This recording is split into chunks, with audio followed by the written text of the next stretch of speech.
Très bien, le Space Lab, c'est né de la volonté de rassembler dans un même lieu les activités spatiales, parce qu'on s'est aperçu qu'il y avait de nombreuses activités spatiales qui étaient conduites dans l'école, au sein des clubs, au sein des enseignements, au laboratoire. Donc on a voulu essayer de créer un petit endroit où on a pu regrouper et mettre à disposition des étudiants un certain nombre de moyens pour qu'ils puissent travailler sur des projets en dehors des cours, mais aussi pendant les phases de projet.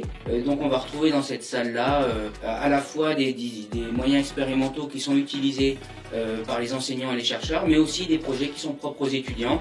Traditionnellement, on a des enseignements qui sont basés sur cours, télé, TP, projets. On accompagne les étudiants, mais pouvoir mettre un lieu où les étudiants prennent des initiatives et on est là pour accompagner leurs idées, fournir du matériel, des imprimantes, des moyens techniques, de l'électronique. Ça permet de laisser grandir un peu les initiatives des étudiants sur des projets qu'on peut accompagner techniquement par les connaissances, côté laboratoire, côté enseignement. Mais on découvre que les étudiants ont plus d'idées qu'on ne pensait et ça donne vraiment un nouveau souffle à certains types d'enseignement. Et surtout, entre eux, ça fait une dynamique qui est très positive pour donner plus envie d'aller comprendre un peu plus les théories qui sont derrière parce qu'on en a besoin.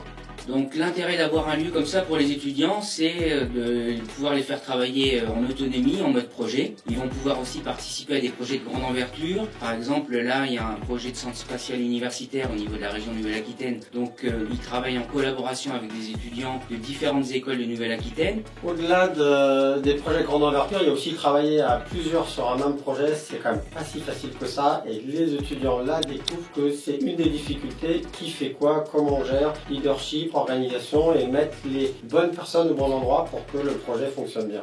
Donc au niveau des projets qui sont conduits, là actuellement on travaille sur un projet de CubeSat, qui est un petit satellite étudiant en collaboration avec plusieurs écoles de Nouvelle-Aquitaine au sein du NASC, et on est en projet là également sur un nouveau satellite qui va faire partie d'une constellation de satellites qui sera développé dans un projet qui s'appelle le projet Comet.